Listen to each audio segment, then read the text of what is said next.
What family secret or hidden backstory were you finally let in on when you were old enough? 1. I found out that my grandmother is actually my step-grandmother and my biological grandmother died a few years ago because of substance abuse. I also found out, on the other side of my family, my granddad, who I've always been very fond of, was an alcoholic and quite abusive.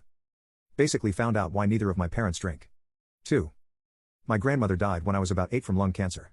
I was at her bedside the day she died and I remember her being bruised all over her face and arms. Years later as an adult that fact never sat right with me, so I got a hold of her medical records.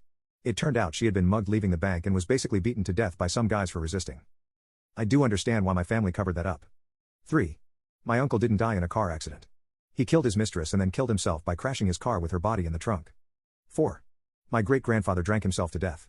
My grandmother was ashamed of where she lived. He was the town drunk that spent most weekends in jail. She often had to carry him inside before school because he was passed out on the lawn. They finally told me all of this when I started drinking a handle a day.